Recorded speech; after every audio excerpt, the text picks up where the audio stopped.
Len, on behalf of St. Paul's, the president, Kevin Booth, myself, all the staff and students at St. Paul's High School, I want to congratulate you on the recent announcement of your induction to the Football Manitoba Hall of Fame. Well, thank you very much. I want to thank you for joining us today, taking time out of your busy day. I'm going to have a quick question and answer interview with you. And again, we're happy that you joined us. So the first question I have for you, Len, is when you found out you were being inducted into the Football Manitoba Hall of Fame, what did that mean to you, and how did it make you feel? Well, it was certainly it was humbling, and at the same time was a great deal of pride to be considered in the same frame with all these football icons of Manitoba. Not only players, but there's coaches and officials and other teams that were being inducted, will be inducted at the same time. So thrown in the same category as these people, it's a sense of pride. It's also humbling that they would even consider me after 40 years ago, that events that took place at St. Paul's. Yeah, it is. Yeah. That's terrific. And then speaking about St. Paul's, what role did the 3 coaching stints that you had at St. Paul's play in your success as a coach and in being a man for others? Yeah, that's an interesting question, Randy. Yeah, I coached in the 70s, 80s, and 90s there. Right. And during the 70s, early 70s, I was just starting at St. Paul's, and I think I took the advice of one of your mentors, Mr. Richard Grover, when I taught there, and he said you really have to find who you are as a person and as a teacher, and take time out to go and see other teachers who are different, who are with different subjects, and see what they're doing and how they're doing it. Not necessarily that'll be for you, but learn of different styles. Well, I took that to heart in coaching and in teaching, and I did that. And the first 2 years I was with George Dawson and Nick Leping. But as a head coach, you don't have the responsibilities on so many levels. So that was all right. And then the first year I was coaching as a head coach in 1973. Well, the world turned upside down, and I think the first little while was just a disaster. I think exhibition game, and I lost 6 of my top players, and we didn't win any games, so it was depressing during the year. And until they came back in the final game of the year, and we played at St. Paul's, and it was victorious. And from there we built a success of and a continuation of the St. Paul's dynasty. But it took a sense of learning from your mistakes, and personally as well as collectively. So now the next few years in coaching in the 70s, along with Jeff Chipman, he was the assistant. We pretty well coached by ourselves. So, but those were the golden years. I mean, I saw that we had to provide a sense of identity and impression and discipline and structure and just overall organization of what we're going to do. And I had to come up with creating a sense of purpose, and and believability, that what we did was believable. So that's really what happened. I mean, we did the little things in terms of, we put the Crusader decal on the helmets, and we got the new jerseys. I got Riddell jerseys made up from the States, so they look sharp, and they believed in themselves and that sort of thing. And we got a blocking sled, which I had to set up myself in the middle of July. But, but that sort of and we got going from there. And really, the idea of creating a structure to it, build on your strengths and hide your weaknesses, and we did that. And we had to come up with a discipline, and we had to come up with a structure, and we did, and critical thinking, and we did. And we had a lot of smart, very intellectually gifted people, but who were willing to self-sacrifice, and we had to do that. Right. And those guys. We one year we went into the finals, but we were decimated with injuries. But boy, there was a lot of great people involved in that team in those years, in the 74, 75, 6, 7 there.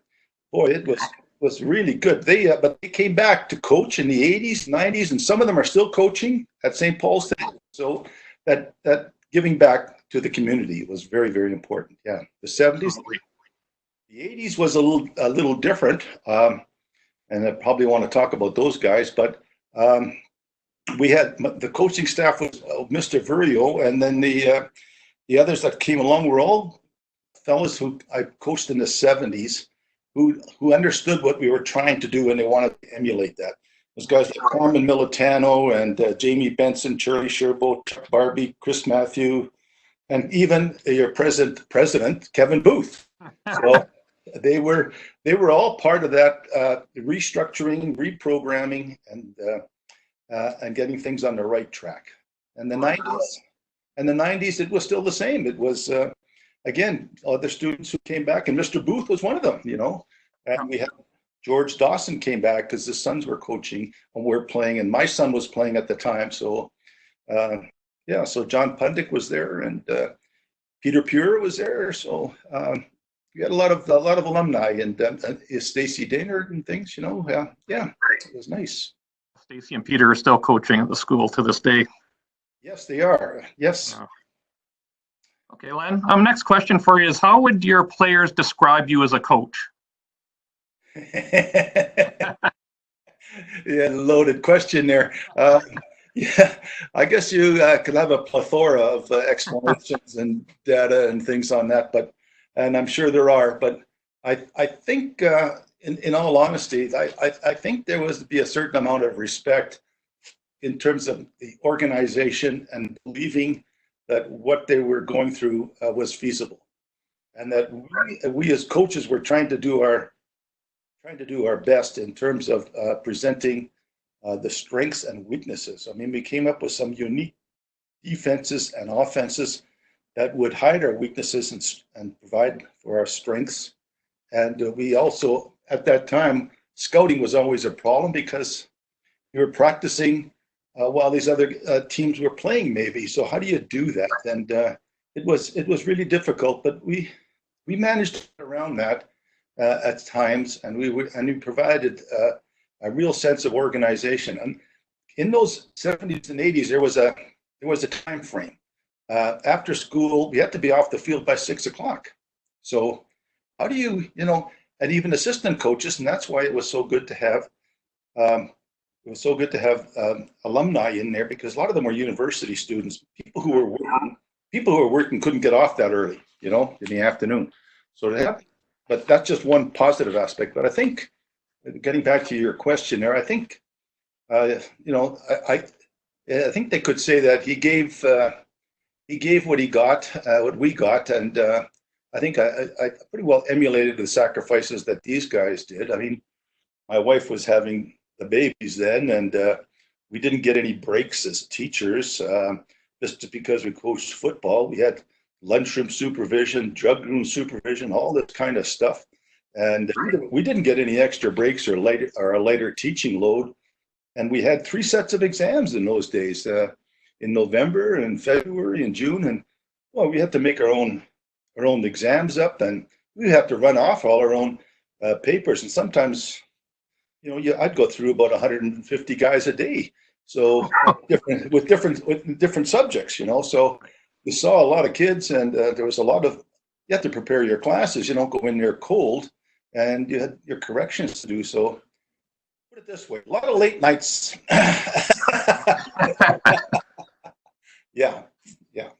But I think I'm going to go back to 1982, and I think it was at the Velodrome in November, if I recall correctly. It was a cold day. Yes, that was the first time. Yeah, that was the first time that St. Paul's won a city championship. And talking with many of the alumni from that team, they tell me how proud they still are to this day to have played for you. Can you tell me a bit about the championship game, the squad that year, and some of the hurdles that you had to overcome?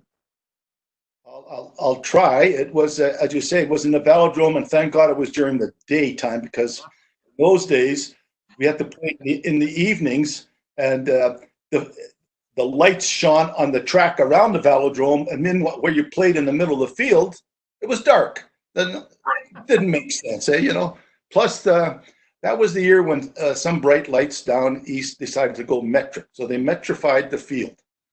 And so instead of having to make 10 yards, you had to make 11 yards for a first down. And if you got a 10-yard penalty, well, it was mainly a 10-meter penalty. It was really 11-yard penalty, you know. So that was one of the strange things about that year. We had a pretty good season, but these guys, they didn't really play for me. They played for themselves, and there was only 29, and most of the players were grade 11. Okay. There was a few grade 10s, and there was a few grade 12s, but so mainly grade 11 guys. And at that time, the age restriction in Winnipeg High School was it was pretty vague. There was a lot of guys that in different teams were 19 and even 20. And I think there was one player in the opposition that was close to 20 years old at that time. So, and here our guys are mainly 15, 16. We were really playing against men, really, you know. However, we did have about 6 players going both ways of the 29. And reflecting back at the beginning of the season, it was these guys, they weren't the raw type. There was more of a structure that you had to deal with here. So, but yet I don't think, in my reflection, we didn't have one good practice all year. Always a screw up, and talk about dismal. You come off some of and yet they were game players. So, and we had a unique system where we would flip flop our whole offense, except for the center and the quarterback and the 2 running backs out of an I formation. Anyway, so the whole line changed, and we were able to get our best players against their best or their weakest. And and we had a real good defense that year. These guys were tough as nails, and we lost to Churchill during the year, about 2 weeks before, and they lost about the last quarter. All of a sudden, they were fumbles and interceptions, and all of a sudden they racked up about 3 touchdowns on us, and it was just okay. We got our butts kicked. That wasn't the worst thing. We knew we were going to go to the playoffs, but the difficulty we had was the last game of the year. We had to play Tech Vok, and we were going to play them in the first and in the playoffs. Only the top 4 teams made the playoffs in those days. So we had to play Tech Vok and it wasn't going to change anything whether we won or lost, and we had to play them in the playoffs in the first game. So what we did was we had some injuries. Do we play our second stringers in there, save everybody? You know, but then it's a questionable thing. What does that do to the morale? We just came off a big loss from Churchill the week before. And so, the executive decision, meaning me, I decided it wasn't worth it. We're going to go with what we have, our big guns, and we play. It was a home game too, so that was even more important. And and it was a tough game. There was about 3 or 4 plays in the game that really changed it. One of them was Joey Pound, who's now a psychiatrist down there in Tennessee, I think. He kicked the field goals for us. Yep. And Glenn Kerr made a couple of exceptional plays. One, we were down on our own 18-yard line, and it was second and about 9 yards to go, and it wasn't looking good. And he managed to get out of that hole and really scamper and get us some ground there too. And then there was Vespasiani threw. He wasn't noticed for his throwing ability, maybe 20 yards at the most, but he gave a couple to York and big Craig Robinson, who's now he's with the state police down there in Minnesota. That got us out of the hole, and then Jerry Sherbo, not only catching, but he I can still call the play. It was a 4-4-4 strong side, and he went through the line. The guys blocked for him and scored a touchdown, and that really lifted them and put the hold on them. And Churchill fumbled the ball in deep in their own end zone. Not their end zone, but deep in their own field. They had trouble with that. Yeah. So those were some of the plays that maybe changed it. But it was a cold day, but the stands were full, and there was still a late snowfall. And there was snow on one of the velodrome, and I can remember the guys. Some of the fans wrote "Go Crusaders, go" in the snow facing the stands. So that was pretty good. I thought, yeah. Those were some of the things that. And we went afterwards. We went to the when we came home. Before we got undressed, we went to the chapel and put the trophy on the altar, and we gave thanks. And that's terrific. And then afterwards we celebrated. Yeah, it's terrific. Well, congratulations on that. I remember it fondly myself. Yes. Understand, sir. Okay, the last question I'm going to ask you, Len, is there a message you'd like to pass along to all of our current Crusader football players and our up-and-coming Crusader football players? Well, really, I think what you have is one of the best football programs and schools. We should prioritize schools first and football programs, probably in all of Canada, from what I've seen. And not only do you have a strong tradition to build on. I mean, in 2021, it's going to be 90 years of Crusader football. I mean, who can say that across Canada? And who has the leadership? I mean, you got Stacey Daynard, you got Peter Pura, and you have what's his name there?